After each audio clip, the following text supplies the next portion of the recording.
ජාතික සංචාරක මාර්ගෝපදේශක කතිකාචාර්ය ශුද්‍ර සුළු හා මධ්‍ය පරිමාණ සංචාරක කර්මාන්තකරුවන්ගේ සංවිධායකවරයෙකු ලෙස ජාතික මට්ටමේ ගැටලුවක්. ජාතික නෙවෙයි මේක හරියට බලුවොත් ජාත්‍යන්තර මට්ටමේ ගැටලුවක්. අපි රජවරු හදපු ගල් කණු වල ඉඳලා දැන් මේ වෙනකොට නිකන් මේ පාරේ ඉන්න මිනිස්සු තමන්ගේ කණු පෙන්නන මට්ටමට ස්තුතිවන්ත වෙනවා මේ මාතෘකාව සහ මේ සංවේදී කර්මාන්තය සම්බන්ධව යම්කිසි අවධානයක් මාධ්‍යවේදීන් විදිහට යොමු කිරීම සම්බන්ධව. ඒ වගේ කාමුක සහ ඒ වගේ ලැජ්ජාසහගත කියන්නත් බෑ. කාමුක ඊට වැඩිය ලස්සනයි. ඔව්. ඒ වාසනාවකට ඒක ළඟ ළඟ සමාජගත වුණා අපේ ඇස් ඇරෙන්න. සෝලෝ ට්‍රැවලර්ස්ලා. අපි කියන තනියම මේ ට්‍රැවල් කරන්න හොඳම ඩෙස්ටිනේෂන් එකක් විදිහට අපි ලිංගිකත්වයේ පදනම් වුණු කර්මාන්තයක් විදේශීය සංචාරක කර්මාන්තයට අදාළව ලංකාවේ ඇත්තටම තියෙනවා. ඇත්තටම නෑ සමුදු. ඒ කියන්නේ අපිට තියෙන ලොකුම දුෂ්කරතාව ඒකත් අර කියන්නේ කලින් ඔෆිෂියල් අන්ඔෆිෂියල් වගේද එහෙම නැත්නම් කොහොමද නැද්ද? නෑ මෙන්න මෙහෙමයි. ඇත්තම කියන්නම්කෝ බලපත්‍රලාභීන්ට ඇත්තටම කතිකාචාර්යවරු කියලා කියන්න හේතුව ඔවුන් විෂයමාලා 40ක් විෂය හදාගෙන කට්ටිය යාළුවෝ යනවා යන්නේ තායි කියන්න වෙන කොහේද? ඒ කියන්න බෑ කියපු ගමන් ලේබල් එක වදින. ප්‍රතිකාර අවශ්‍යයි. අපිට අවශ්‍ය නැහැ මේ වගේ අර වගතුවක් නැති සල්ලි. මේ චූටි රට ඇතුලේ ලෝක උරුමාටක් තියෙනවා.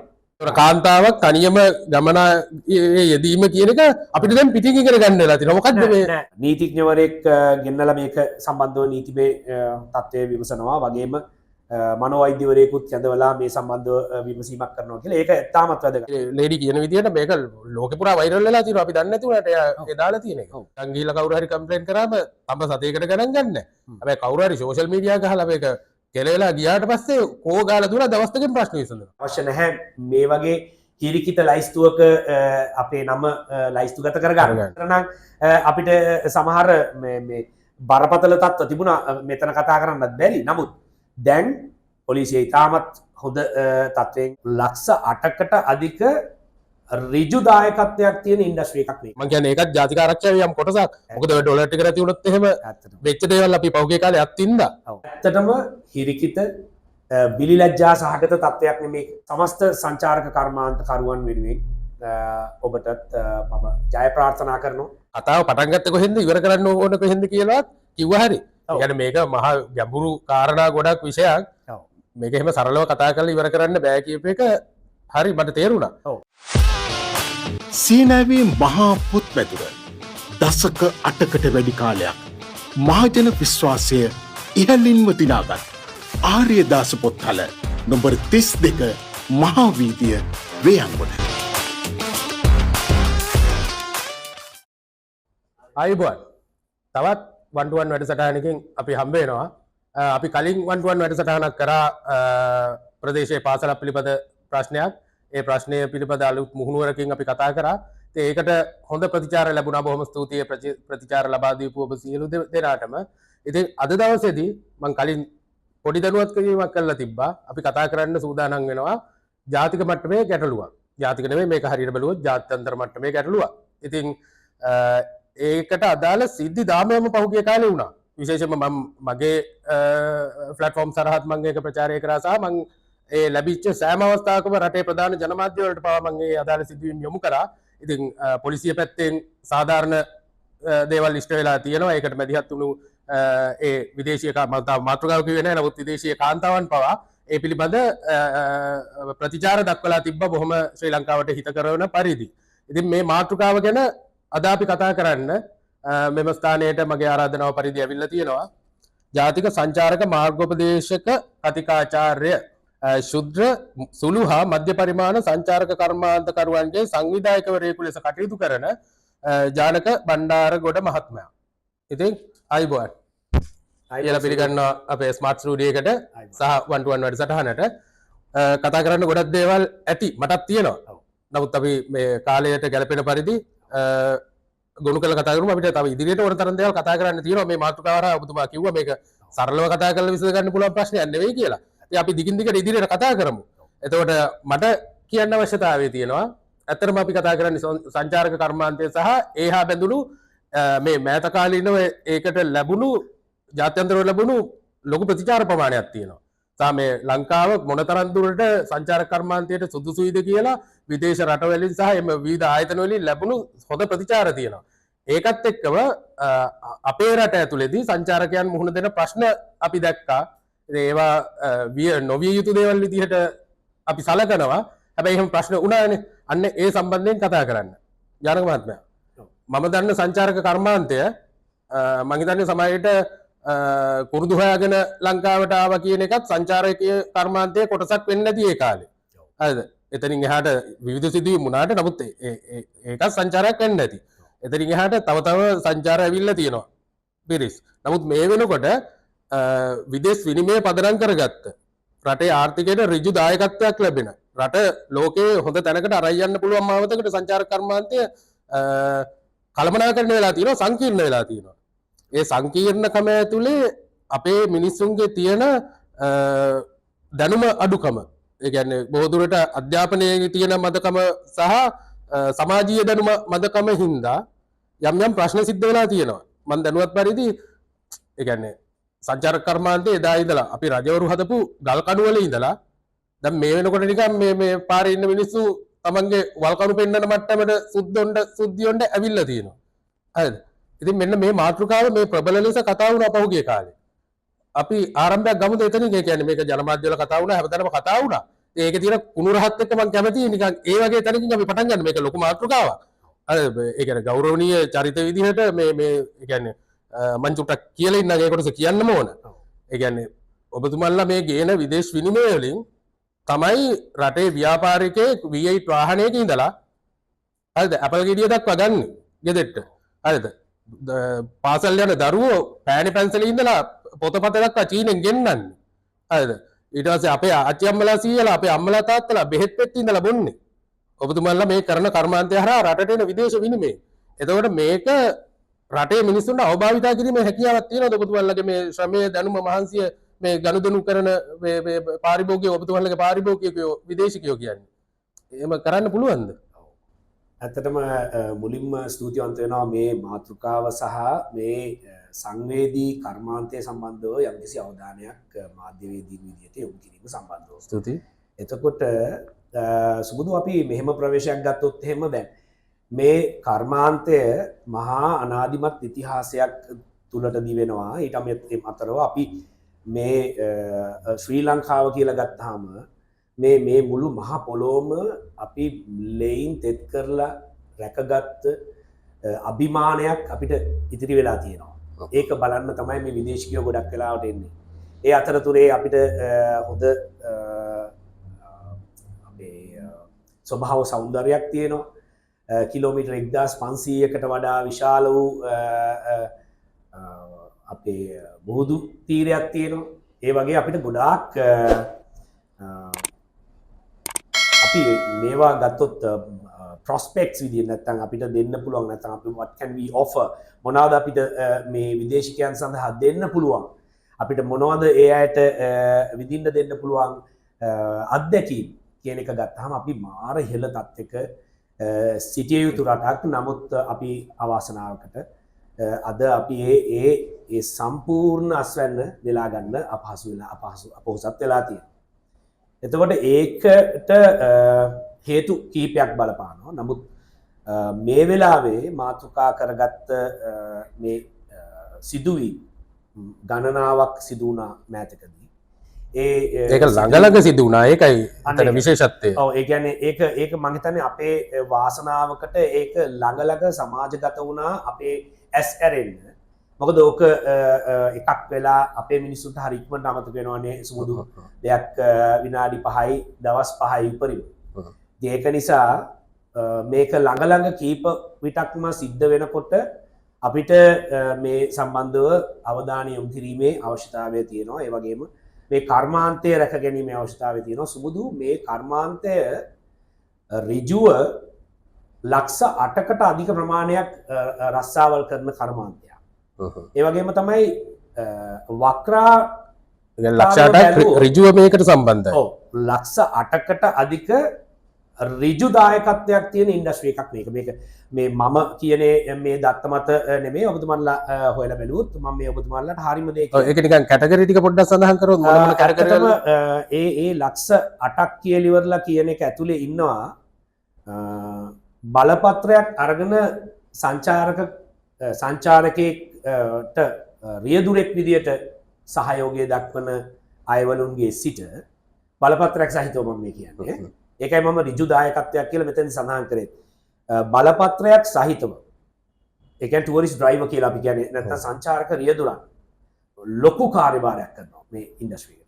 ඒකට ඒ අයගේ ඉඳලා පටන් ගත්තාම ඒක ඔබතුමා දන්නවා කාර් වල ඉඳලා 51 සීට මහා විශාල බස් දක්වා මේක දිවෙනවා කොටිම කිව්වොත් 10000කට කිට් වෙන ප්‍රමාණයක් වාහන මේ ඉන්ඩස්ට්‍රි එක ඇතුලේ මේ මොහොතෙත් ක්‍රියාත්මක වෙනවා. එතකොට ඒ හැම වාහනයකම රියදුරෙක් ඉන්නවා. වගේම බස් රථවලට රියදුරු සහායකයෙකුත් ඉන්නවා. එතකොට ඒ ඇවිල්ලා ට්‍රාන්ස්පෝර්ටේෂන් නැත්නම් අපි මේ ගමනාගමනය කියන කොටස පමණයි. එතකොට බලපත්‍රලාභී මාර්ගෝපදේශකයෝ කියලා ගත්තොත් ඉන්නවා සාමාන්‍ය 6000කට කිට් වෙන බලපත්‍රලාභී මාර්ගෝපදේශකයෝ කැටගරිස් 4කින්. යටම ඉඳලා පටන් ගත්තොත් අපි සයිට් ගයිඩ්ස්ලා කියලා ඉන්නවා. ඊට පස්සේ ඉන්නවා ප්‍රොවින්ෂියල් ගයිඩ්ස්ලා කියලා. සයිට් ගයිඩ්ස්ලා කියන්නේ එක සයිට් එකකට නැත්නම් එක ස්ථානයකට පමණක් ස්ථානීය මාර්ගෝපදේශකයෝ විදියට කටයුතු කරනවා. එතකොට ඊට පස්සේ ඉන්නවා ප්‍රොවින්ෂියල් ගයිඩ්ස්ලා කියලා. ඒ කියන්නේ පළාත් මාර්ගෝපදේශකයෝ කියලා. ඒ පිරිස පළාත ඇතුලේ ඕනෑම තැනක රාජකාරී කිරීමේ හැකියාව ඇති තියෙනවා. ඒ වගේම ෂෝපර් ටුවරිස්ට් ගයිඩ්ස්ලා කියලා පිරිසකුත් ඉන්නවා. නැෂනල් ටුවරිස්ට් ගයිඩ්ලා කියලා පිරිසකුත් ඉන්නවා. මේ අයට කතිකාචාර්යවරු කියලා කියනවා. මොකද මේක ඇත්තටම මේ බලපත්‍රයේ කතිකාචාර්යවරු කියලා ඉවරලා අවසානයේ සඳහන් වෙනවා. මොකද හේතුව ඒක විශේෂයෙන්ම කියන්න ඕනේ මේක මේ කතිකාචාර්යවරු කියන එක සුදුසු වෙන්නේ සුමුදු ඒ කතිකාචාර්යවරු කියන එක සුදුසු වෙන්නේ දැන් ඔබතුමා හිතන්න යම්කිසි විෂයකට අදාළව අපි හිතමු වෛද්‍යවරයාගේ විෂයට අදාළව එතුමාගෙන් අහන ඕනෑම ප්‍රශ්නයකට උත්තර දීමේ හැකියාව වෛද්‍යවරයෙකුට තියෙනවා. නමුත් අපි එකපාරට වෛද්‍යවරයෙක්ගෙන් ඇහුවොත් ඉතිහාසය පිළිබඳ ප්‍රශ්නයක් නැත්නම් අපේ අතීත ගති පැවතුම් සහ අපේ රටේ තියෙන ජනප්‍රවාද කතා පිළිබඳ දැනුම කොහොමද කියලා පිරික්සලා බැලුවොත් සමහර ලාවට වෛද්‍යවරයා අපහසුතාවයට පත් වෙනවා. මොකද මේ බලපත්‍රලාභීන්ට ඇත්තටම කතිකාචාර්යවරු කියලා කියන්න හේතුව ඔවුන් විෂයමාලා 40ක් විෂයධාරා 40ක් يعني ශේෂ්ත්‍ර ප්‍රවීණයෙක් කියන එක තමයි ඒකෙන් පෙන්වන්න කරන්නේ. ඒ කියන්නේ දැන් උදාහරණයක් විදිහට කිව්වොත් ආයුර්වේදය එකක්. සත්තු ගැන එකක්. ගස් ගැන එකක්. දැන් කොයි මහාචාර්යවරයාට එකපාරටම කුරුල්ලෙක් පෙන්නලි වෙලා මේ කුරුල්ලා මේ වුලිනෙක් ස්ටෝක් කියලා කිව්වොත් එහෙම මේ නැත්තම් වුලිනෙක් ස්ටෝක් කියලා කිව්වහම මොන මහාචාර්යවරයාටද එකපාරටම අඳුර ගන්න පුළුවන් මේ සතා කවුද කියලා. ඒක නිසා ඒවා බැලුවාම ඇත්තටම කතිකාචාර්යවරයෙක් කියන මට්ටම ඒ දැනුම කියනවා. ඒ වගේම අපිට කියනවා අන්ඔෆිෂියල් එම්බැසිඩර්ස්ලා කියලා. ඒ කියන්නේ නිල නොලක් තානාපතිවරු කියලා රට නියෝජනය කරන්නේ.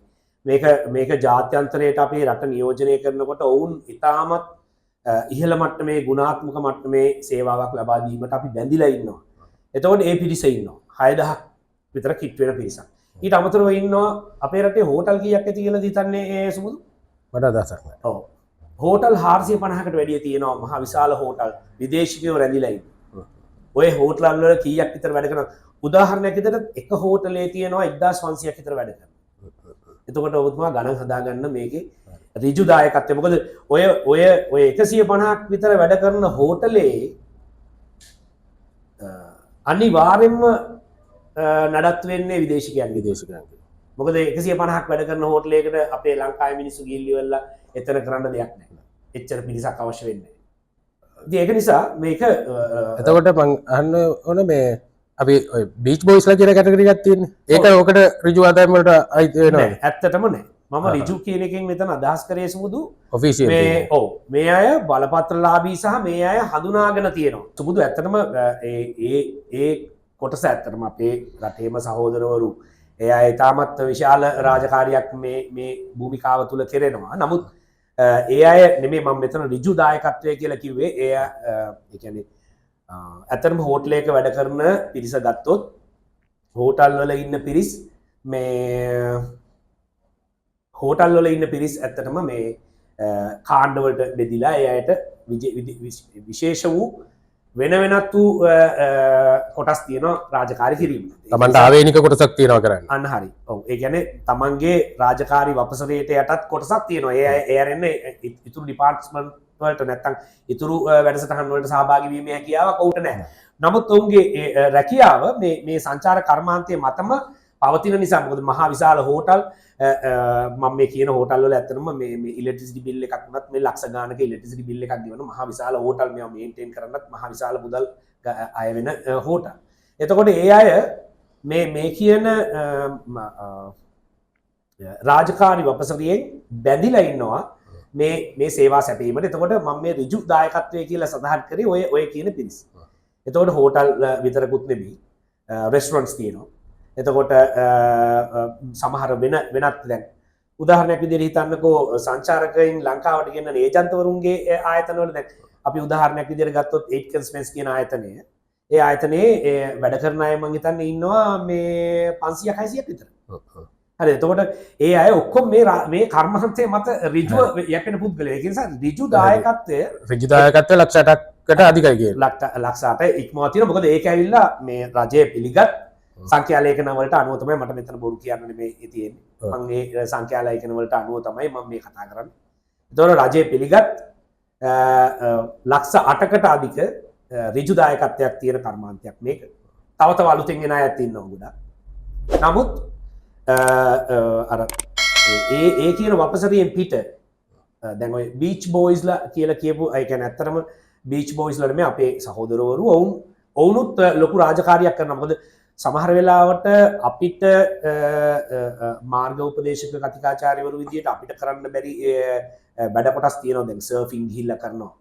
එතකොට වෙනත් මුහුදු ජල ක්‍රීඩා පිළිබඳ ඔවුන් ඒවැ විශේෂඥයෝ ඇත්තටම මේ බීච් එකේ හිටියට ඔවුන් බීච් බෝයිස්ලා නෙමෙයි වෙනත් ඔවුන්ගේ සමහර වෙලාවට භාෂා හැකියාව බැලුවොත් එහෙම සුබුදු භාෂා කීපයක් දන්නවා මම දන්නවා ගාල්ල පැත්තේ. ඔව් භාෂා කීපයක් හැසිරීමේ හැකියාව. සමහර ඉස්කෝලේ ගිල්ලත් නැහැ. ඔව්.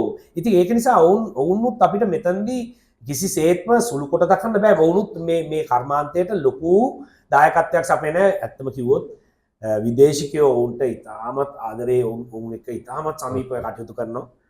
විදේශිකයන්ගේ සහයෝගයෙන් ඔවුන් දියුණු වෙනවා. මේ කමියුනිටිස් ඇත්තටම මේ කියන සමාජයේ දියුණු වෙනවා.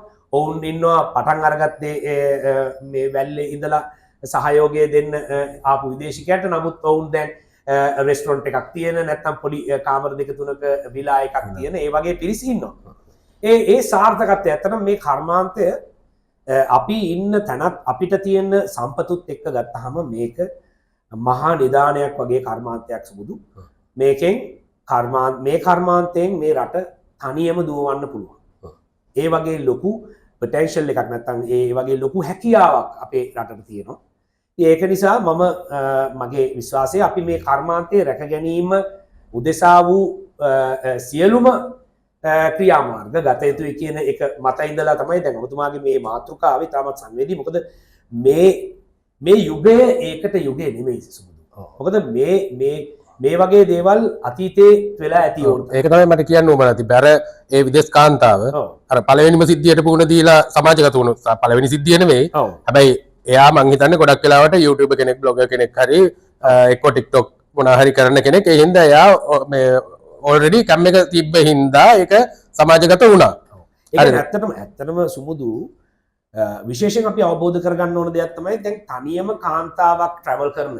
මොකද අපේ රට ඒ වගේ ඒ කියන්නේ සෝලෝ ට්‍රැවලර්ස්ලා අපි කියන තනියම මේ ට්‍රැවල් කරන්න හොඳම ඩෙස්ටිනේෂන් එකක් විදියට අපි මේ තියෙන දර්ශකවල උඩම තියෙන මට හිතාගන්න බැරි අපේ ඉතිහාස කතාවල තියෙනවා රත්තරන් වලින් ආභරණ පළඳගත්ත කාන්තාවකට දකුණු දකුණේ ඉඳලා මොකද්ද ඒ උතුරට යන්න පුළුවන් ඔව්. ඕනම රාත්‍රියක උනත් පයින් කියලා අනර්ථය පටබෙදිච්ච රටක් අන්න. දැන් අපිට විදේශිකව උගන්වනවා මේ සෝලෝ ට්‍රැවලින් කියන එක.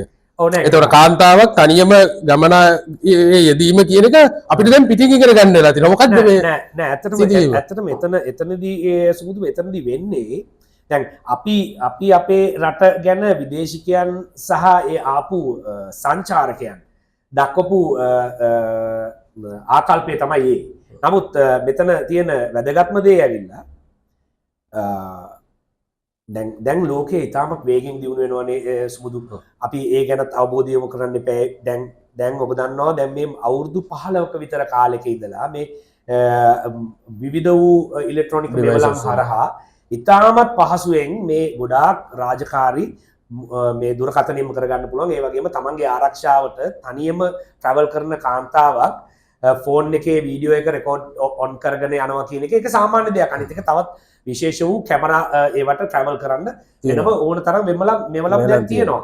ඒක නිසා මේකෙදි වෙන්නේ දැන් අපි අවබෝධ කරගන්න ඕනේ දැන් මේවා මීට කලිනුත් වෙලා ඇති මේවා රහසේ ඕන තරම් වෙලා ඇති. නමුත් අපි අවබෝධ කරගන්න ඕන ප්‍රධානම දේ තමයි අපි විදේශිකයෙකුට වේවා දේශීය කතකට වේවා යම් කෙනෙකුට මෙතනදී අපිට උදාහරණයට ගන්න පුළුවන් සුමුදු ඕනම කෙනෙක් හිතනවා නම් මේ මගේ සහෝදරිය මේ මගේ අම්මා මේ මගේ නෑදෑයා මේ මගේ අක්කා එහෙම කියලා අපි එහෙම ආකල්පයකින් දිහා බැලුවොත් මේ ප්‍රශ්නේ දිහා ඇත්තටම හිරිකිත බිලිලැජ්ජා සහගත තත්ත්වයක් නෙමේ. මේක අපේ රටට ගැලපෙන තත්ත්වයක් සහ මේක අපේ රටින් තුරන් විය යුතු තත්ත්වයක් විදිහට තමයි අපි දකින්නේ. මොකද මේ රට ඇත්තටම මීට වඩා ඉතාමත් අභිමානවත් දේශයක් විදිහට තමයි අපි මේ වෙනකන් ලයිස්තුගත වෙලා ඉන්නේ. මොකද අපිට අවශ්‍ය නැහැ මේ වගේ හිරිකිත ලයිස්තුවක අපේ නම ලයිස්තුගත කරගන්න. ඉතින් මේ මම හිතන්නේ සුමුදු ඇත්තටම මේ මාධ්‍ය ප්‍රවේශය අත්‍යවශ්‍යයි. දැන් මම ගොඩක් දැක්කේ නෑ ඒ වගේ මේ සම්බන්ධව ප්‍රතිචාර. නමුත් මේක ඇත්තටම මාධ්‍යකත් ලොකු වගකීමක් කියලා මම හිතනවා. මොකද අපි අවබෝධ කරගන්න ඕනේ මේ කාල සීමාව කොහොමද? මොකද හැමෝම දුරකථනයේ කැමරාව ක්‍රියාත්මක කරගෙන තමයි සාමාන්‍ය දෙයක් මේ වෙනකොට. ඔව් එතකොට දැන් මේ තනියම දැන් විදේශීය කාන්තාවක් වේවා දැන් ඇත්තටම සුමුදු මේ සංචාර කර්මාන්තයේ බහුලව තියෙන ප්‍රදේශවල හරි අවම වශයෙන් තමයි මේ වගේ දේවල් සිද්ධ වෙන්නේ. මොකද ඒ අයට මේක හුරු වෙලා. මොකද මේ කර්මාන්තය අනාදිමත් කාලයකට දිවෙනවා.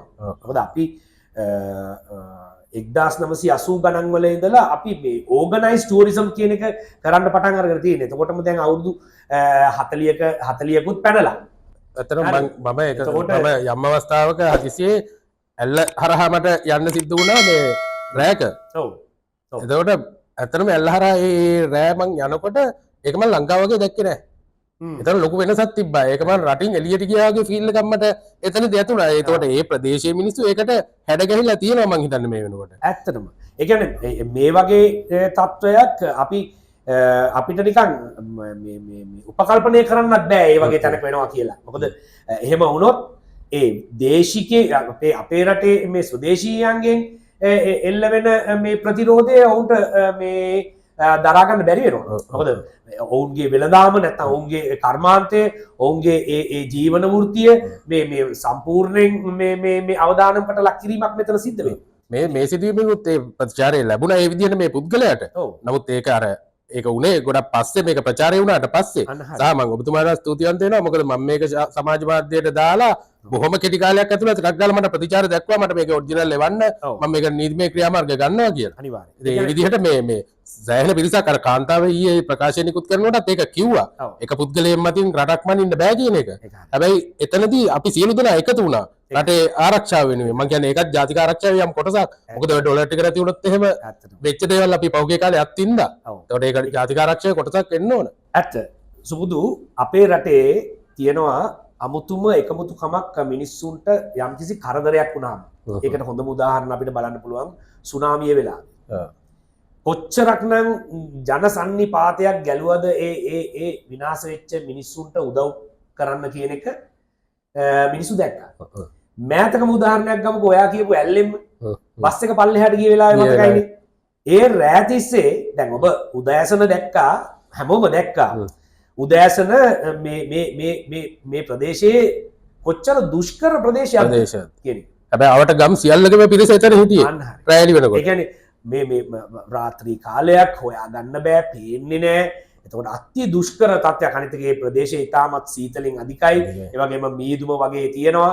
හරිම දුෂ්කර වෙලා තියෙද්දි ඒ මොහොතේ හිටන් මිනිස්සු එතකොට ඔබ දකින්න ඇති විදේශීය වෛද්‍යවරියක් දැනගෙන ඇල්ලේ ඉඳලා ඇවිල්ලා දැන් අන්න එහෙමයි. ඒ කියන්නේ මේ මිනිස්සු මේවා දකිනකොට ඒ මිනිසුන්ටත් මේ කම්පාව ඇති වෙලා මේ මිනිස්සුත් මේවට ක්‍රියාත්මක වෙන. ඒක නිසා අපේ රට ඇත්තටම මේ වගේ දෙයක් වුණාම ඒකට අවශ්‍ය කරන පියවර ගැනීමෙහිලා යම් යම් කටයුතු කිරීමේ උද්‍යෝගයක් දක්වන පිරිසක් අපේ රටේ ඉන්නවා. මිනිස්සුගේ එක දැක්කා, පොලිසියේ ප්‍රතිචාර දැක්කා. ඇත්තටම ඒක සෑහෙන මැදිහත් වීමක් වෙලා निराකරණය වුණා. මම ඒකත් එක්කම තව පොඩි ප්‍රශ්නයක් අහන්න. රටවල් සංචාරක කර්මාන්තයේ නියුතු රටවල් විවිධ කැටගරි වලට වැටෙනවා.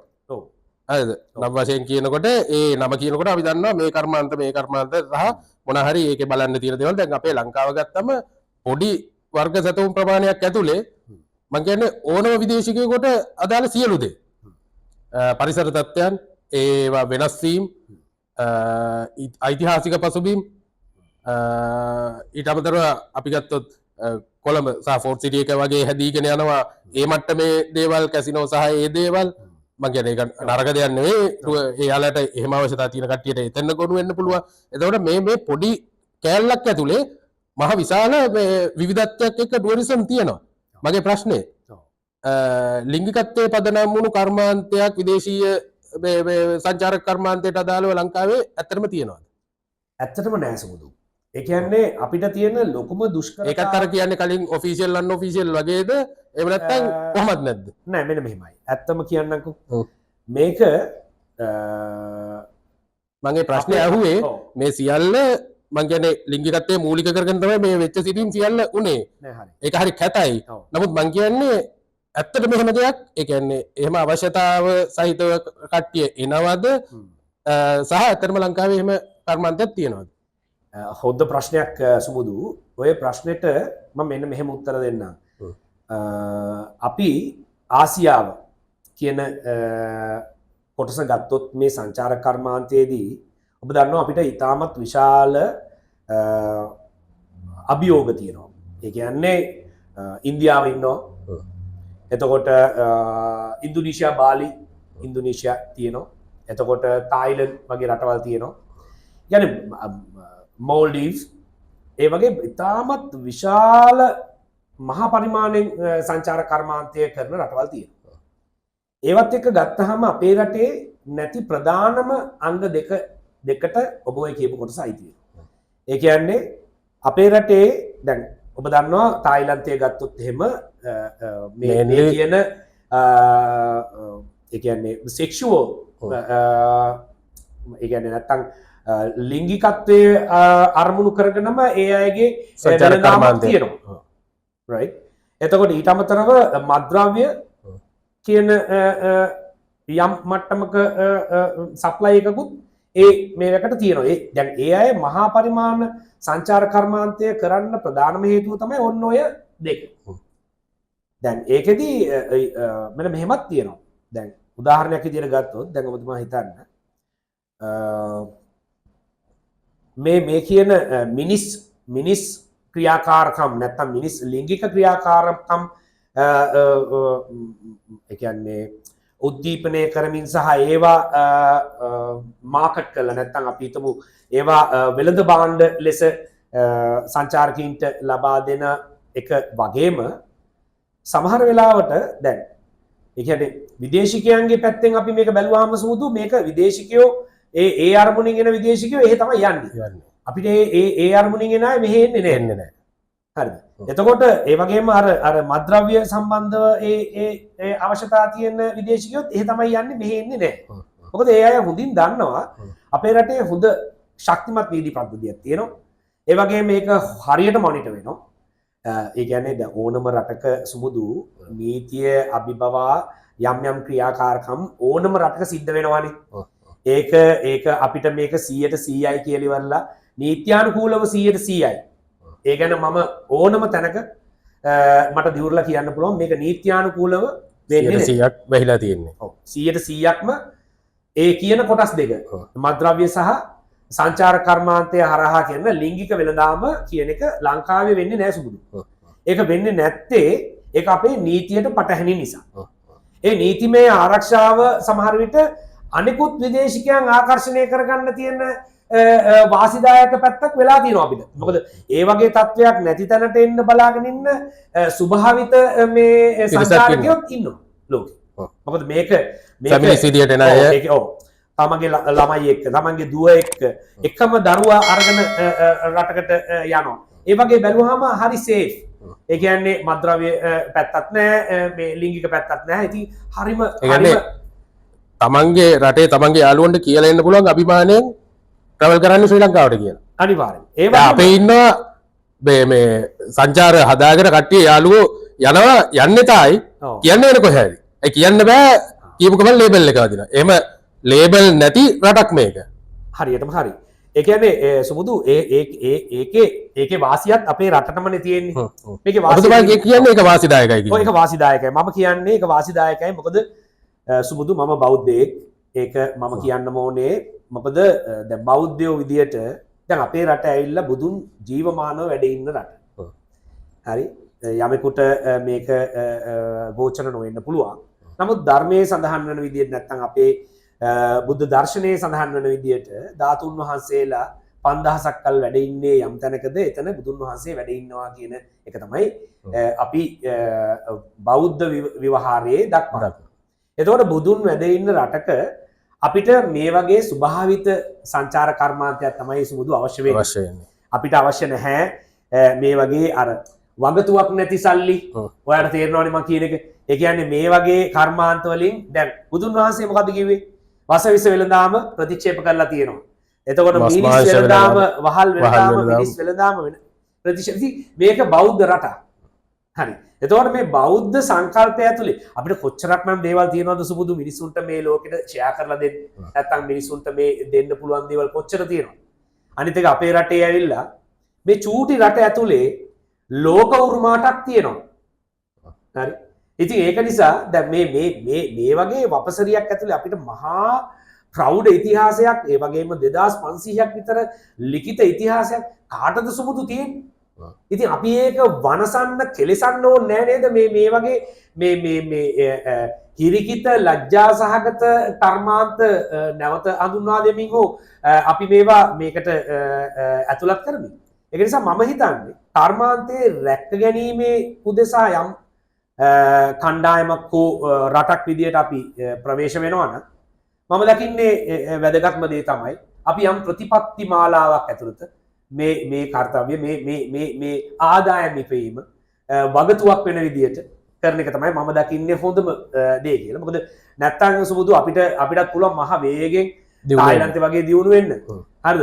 ඒක නිසා ලේබල් එක ඇතයි. සමහර විට කට්ටියත් ලෑස්තිලාත් ඉන්න පුළුවන් අපේ රටේ මේවට මේවා આવොත් අපිටත් ලොකු ගාණක් හොයාගන්න පුළුවන් කියලා ලෑස්තිලා. නමුත් ඒක බලාපොරොත්තු වෙන්න එපා කවදාකවත් මේක බෞද්ධ රටක්.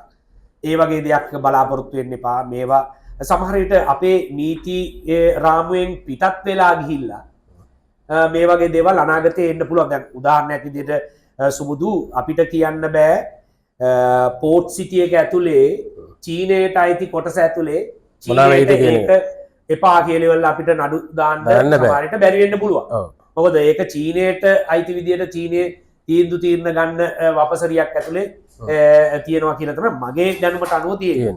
මොකද ඔවුන්ට පමණක් අයිති කොටසක් තියෙනවා. ඒක තමයි මම කියනකොටම පෝට් සිටිය කියන නමින්ම සඳහන් කරලා ඒක තමයි. එහෙම කොටසකුත් මේකේ තියෙනවා. ඒක ඇතුලේ විවිධත්වය ගොඩක් වෙලා තියෙනවා. හැබැයි ඒක ප්‍රධාන කාරණාව නොවිය යුතුයි කියන තැන මමත් ඉන්නවා. ඔව්. නෑ ඒ කියන්නේ ඇත්තටම අපි සංචාර කර්මාන්තය කියන එකෙන්ම ගත්තොත් අපි අපි මේ කර්මාන්තය ඇතුළේ මේ කර්මාන්තය වේවා වෙනකුත් කර්මාන්ත වේවා මේවා අපිට අපේ සම්පත් දායකත්වයෙන් අපි රටට යමක් උපයලා දෙනවා කියන අරමුණින් අපි කරන ඕනෑම කර්මාන්තයක් අපි පිටරටකට පාවලා දෙනවා කියන එක ඇවිල්ලා ඒක ඉතාමත් දරුණු තත්ත්වයක්.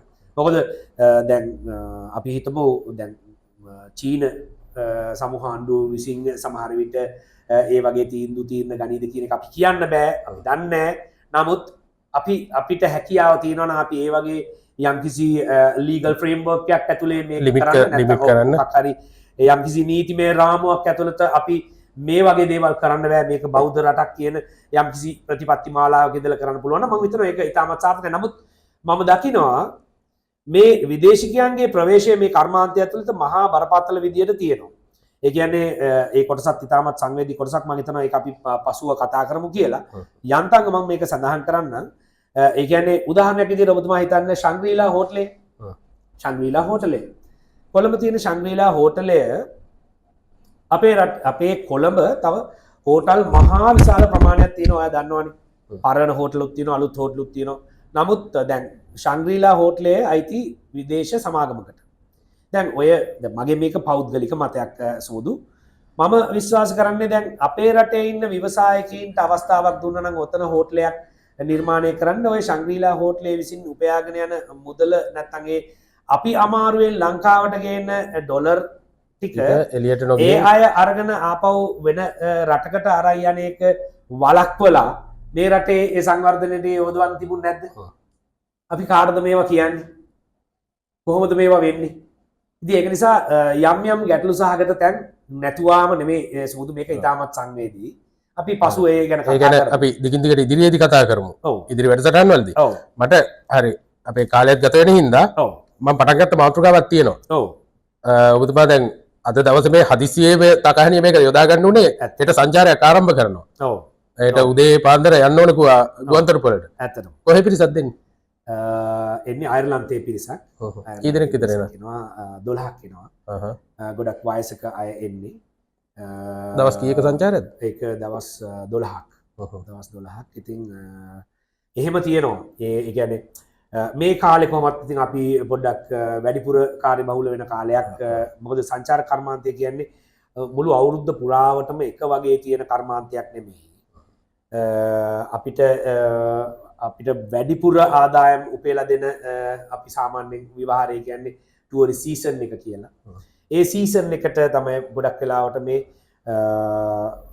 හිම නැත්නම් ශීත ඍතුව ඒ රටවලට ශීත ඍතුව වෙනකොට ඒ කාලේ ආරම්භ වෙනවත් එක්කම මේක අපේ රටේ දැන් අත්‍තරම අපිට ගොඩක් ඍතු විදියට නොදැකුණාට ඒ රටවල් වල සම එක විතර වෙනකන් අප්‍රේල් මාසයේ මැයි මාසෙ විතර වෙනකන් ටිකක් කාර්යබහුල වෙන කාලයක්. කොහොමරි සුමුදු මම ආපහු අපි අර මට ඕන අර මාතෘකාවට යන්න ඕන. මොකද අපි අවසන් කරන්න කලින් ඒක ක්ලියර් කරලා ඉන්න ඕන. ඉතින් ඔබතුමාගේ දැකපු සිදුවීම් එක්ක වෙලා තියෙන හානිය සහ මේ විදිහව දිගින් දිගට වුණොත් එහෙම වෙන හානිය ගැන අපි ගැටියෙන් කියමුකෝ. මෙන්න මෙහෙමයි.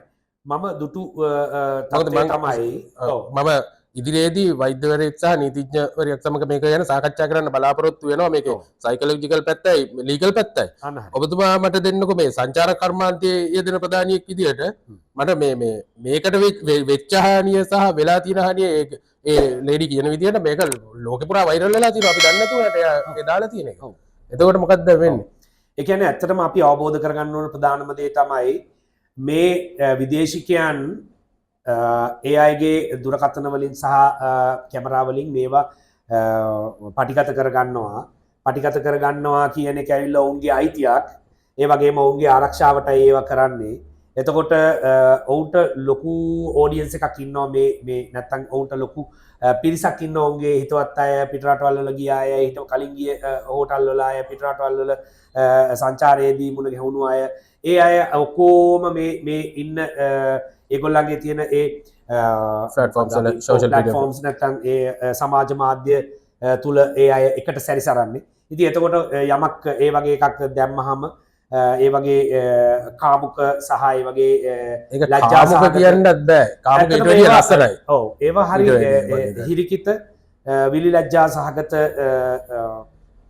පටිගත කිරීම ඒවා සමාජගත වුණාම ඒවා ඉතා වේගෙන් ඒ කියන්නේ හොඳ දෙයක් මේක ලෝකෙ වටේ යනවට වඩා වේගෙන් මේ වගේ අපිට බරපතල අවදානමක් ඇති කරන මේ වගේ ප්‍රවෘත්ති ඉතාමත් වේගෙන් ලෝකයේ පුරා ව්‍යාප්ත වෙනවා. ඒකයි මම ඉස්සෙල්ලත් කිව්වේ දැන් අපි මේ යුගය අවබෝධ කරගන්න ඕනේ. මොකද දැන් මේ යුගයේ Android යුගයේ මේ වෙලාවේ මේ කියන හැම දෙයක්ම හොඳ වේවා නරක වේවා.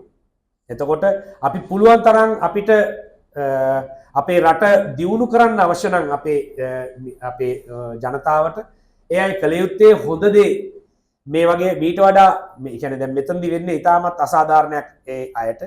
එහෙම නැතුව හොඳ දේවල් කවුරු හරි විදේශිකයෙකුට උදව්වක් කරපු දෙයක් නැත්තම් විදේශිකයෙකුට හැබැයි එහෙම දේවල් නැතුව නෙවෙයි හැබැයි වෛරල් වෙනවා අඩුයි. ඒක හරි මම ඒකයි කිව්වේ ඒ වගේ අර වැරදි සහගත දේ තමයි වේගෙන් ව්‍යාප්ත වෙන්නේ. ඒ හොඳ දේවල් ව්‍යාප්ත වෙනවා අඩුයි ඒක හැමතැනම ලෝකයේ ඒ ස්වභාවයක් ඒක.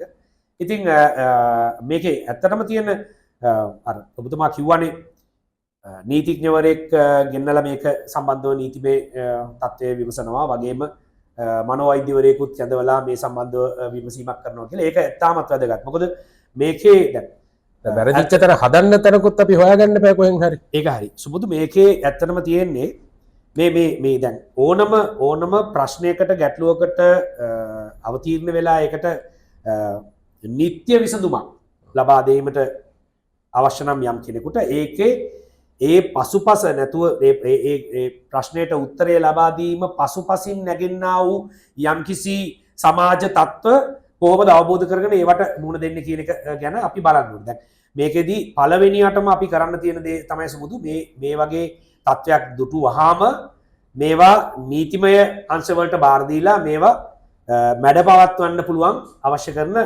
මූලික තත්ත්වය ලබා ගන්න. ඊට පස්සේ කරන්න ඕන දේ තමයි මේ වගේ පිරිස් දැන් මේ රූපරාමුවේ ඉන්න පුද්ගලයන් අපි දන්න අය කියලා හිතමු කවුරු හරි කෙනෙක් මේක දකිනවා මේ ඇවිල්ලා අර මිනිස්සයනේ කියලා ඉවරලා දැක්කොත් එහෙම ඊටමත් ඉක්මනට ඒක අනෙකුත් සමාජයේ දැනුවත් කිරීම කරන්න ඕනේ මේ සෝෂල් මීඩියා වලින් මේ වීඩියෝ එක ෂෙයා කරන එක නෙමෙයි කළ යුත්තේ.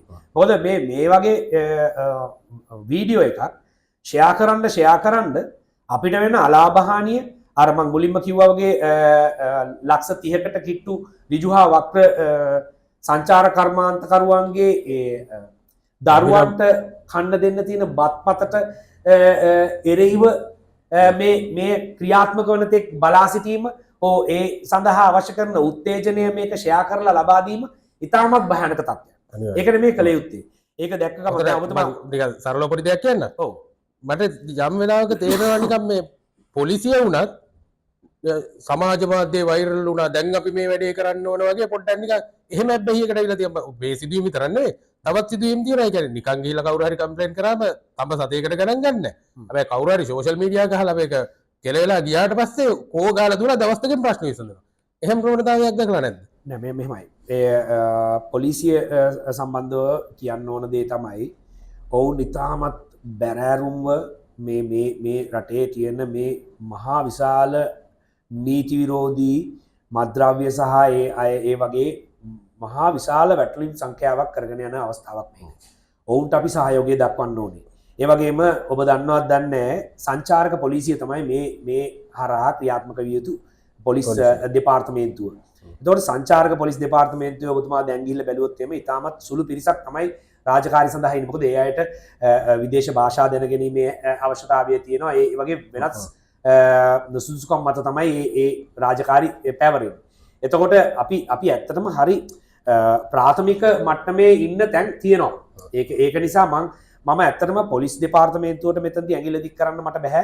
මොකද මම දන්නවා වුන් කොච්චර මහන්සි වෙනවද මේ රාජකාරී වලට. මොකද අපිත් එක්ක ඍජුව සහයෝගීත්වයෙන් කරන රාජකාරී දැක්කහම අපිට මූණ බලාගෙන අපිට එහෙම කියන්න බෑ.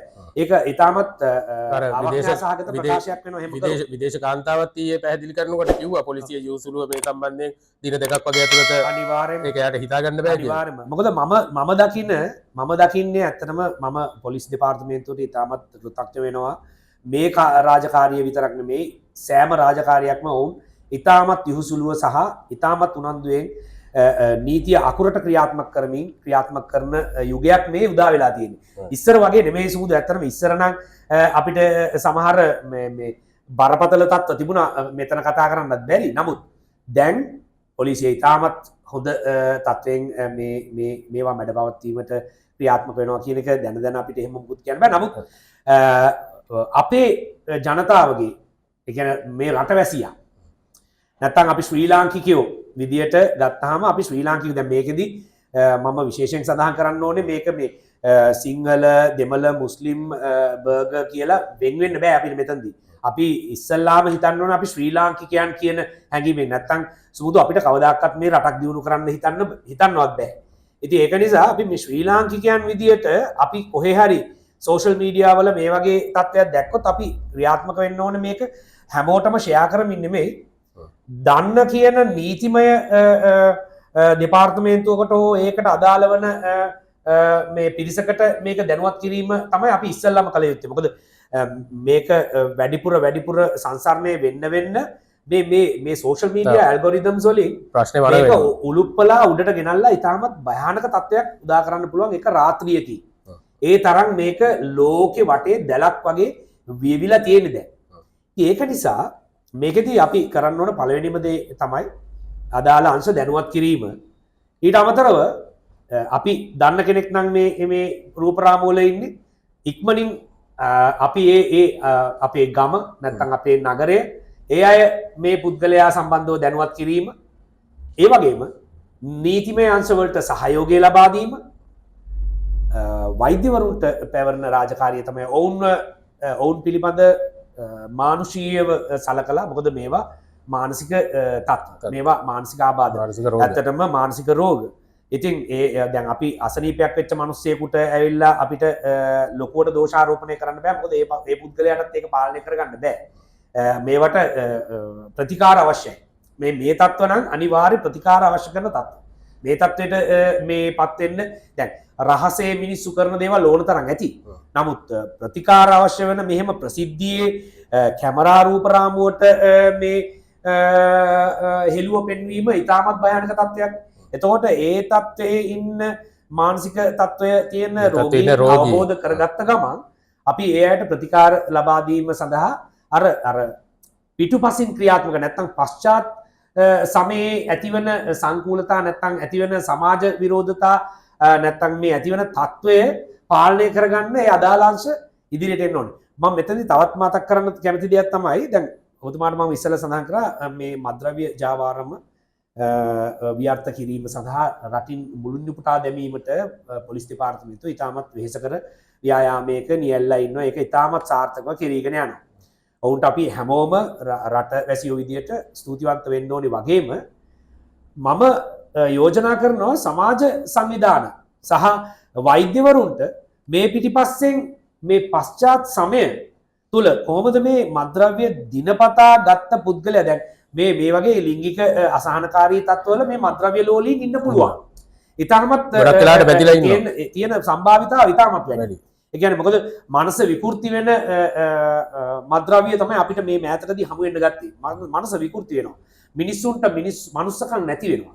ඒ වගේ බරපතල මද්ද්‍රව්‍ය වලට ඇබ්බැහි වෙලා හිටපු පුද්ගලයන් මේ කියන තත්ත්ව වලින් ඉවත් වෙලා ආවහම නැත්තම් මොවුන්ට අවශ්‍ය කරන මේ මද්ද්‍රව්‍ය නොලැබී යෑම මත අනිවාර්යයෙන්ම මේක පිටිපස්සේ සුදු ගොඩනගෙනවා යම්කිසි මානසික අසහනයෙන් පිරුණු තරුණ පරම්පරාවක් ගොඩනගෙනවා.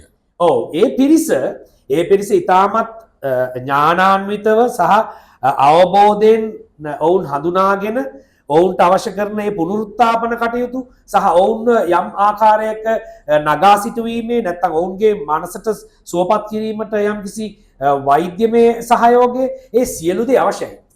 මේ අපි මේ මද්ද්‍රව්‍ය ටික විතරක් අල්ලලා දාලි වෙලා නැති කරලා විතරක් බෑ. මොකද මේ අපේ රටේ තරුණ පරපුර තමයි මේකේ ගොඩක් ඇබ්බැහි වෙලා හිටියේ. ඉතින් මම හිතන්නේ මේ ප්‍රශ්නෙදිත් අපි මේ පුද්ගලයන් හඳුනා ගන්න ඕනේ වගේම ඒ අයට අවශ්‍ය කරන ප්‍රතිකාර ලබා දෙන්න ඕනේ.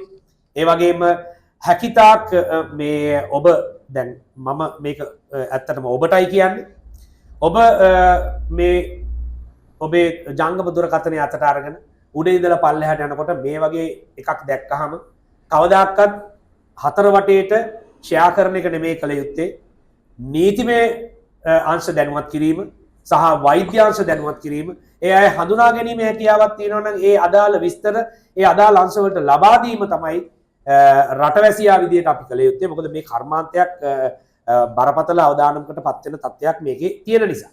ඒ වගේම තමයි අර කලින් කිව්වා වගේ අපි මේ හරහා සිදුවන පශ්චාත් සමාජ සමය අපි අවබෝධ කරගෙන ඒකට අවශ්‍ය කරන පියවර ගැනීමට මම හිතනවා අදාළ අනිකුත් අංශත් අවධානය යොමු කරાવી කියලා මම විශ්වාස කරනවා. ඒ වගේම මම මේ වෙලාවේ ස්තුතිවන්ත වෙනවා ඉතාමත් සුළු කාලයක් ඇතුළත අපිට මේක සංවිධානය කරගන්න සිද්ධ වුණා. සුබුදු මම ඇත්තටම ඔබතුමා ඉතින් අපි ගොඩක් දැකලා අහලා තියෙන සෞර්දේක් මාධ්‍ය මෙහෙවර අවබෝධයකින් ඒ වගේම වගකීමකින් කරන පිරිසක් ඔයගොල්ලෝ.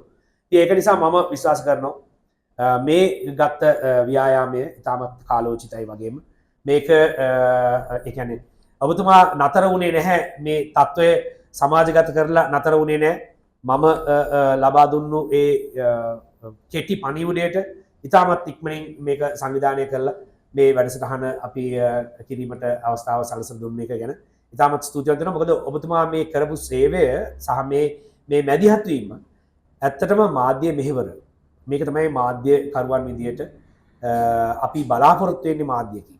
ඉතින් ඒක නිසා මම ඇත්තටම බොහොම ස්තුතිවන්ත වෙනවා. බොහොම ස්තුතියි මේක ඉවර නෑ. මම කිව්වේ ඉදිරියට තව වැඩසටහන් දෙකක් මම කිරීමට බලාපොරොත්තු වෙනවා. ඊට අමතරව ඔබතුමාත් නැවත එන්න ඕන මොකද මේ කතාව පටන් ගත්තේ කොහෙන්ද ඉවර කරන්න ඕන කොහෙන්ද කියලාත් කිව්වා හරි. يعني මේක මහා ගැඹුරු කාරණා ගොඩක් විෂයක්. මේක එහෙම සරලව කතා කරලා ඉවර කරන්න බෑ කියප එක හරි මට තේරුණා. ඒ හින්දා අපි මේවා එකින් එක අරගෙන යම් වෙලාවක නිදහසේ කතා කරමු. හරි දැන් ඔබතුමාත් කලබලකාරී තත්ත්වයක ඉන්නේ. ඉතින් ඒ හින්දා මම තීරණය කරනවා අද දවසට වැඩසටහන නවත්තන්න. මොකද මේ අපේ කාලය පිළිබඳ ප්‍රශ්නයක් තියෙන හින්දා. විශේෂයෙන් මොකක් හරි කෙටියෙන් කියන්න තියෙනවද? කෙටියෙන් කියන්න තියෙන්නේ ඇත්තටම අපි ඊළඟ ප්‍රවේශය ගන්නකොට මේ නීතිඥවරයා හෝ වරිය සහභාගී වෙලා එතකොට මේ සම්බන්ධව මනෝවෛද්‍යවරයා දක්වන අදහස සහ ප්‍රතිචාරය දැනගෙන ඉවරනවා මම හිතනවා ඒකේ සෑහෙන වපසරියක් ආවරණය වෙයි කියලා. ඉතින් ඒක තමයි ඊට පස්සේ අපිට පුළුවන් කොහොමද අපි ඒ සඳහා අපේ ප්‍රවේශය සහ අපිට කොහොමද ඒ සම්බන්ධයෙන් අපේ සහයෝගය ලබා දෙන්න කියන එක අපි කතා කරමු. බොහොම ස්තුතියි.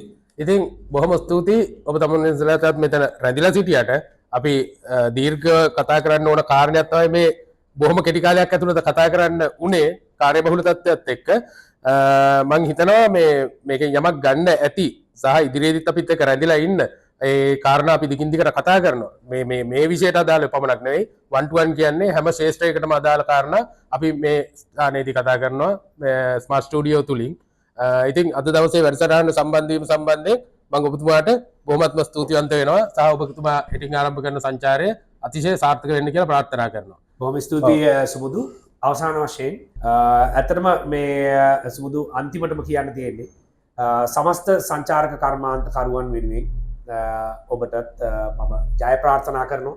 ඒ වගේම මේ ගත්ත ප්‍රවේශය ඉතාමත් කාලෝචිතයි. ඒකේ ප්‍රතිලාභය අපේ රටට ලැබේවි කියන බලාපොරොත්තුවෙන් සම්බන්ධව ආයිබෝන්. බොහොම ස්තුතියි. ආයිබෝන්.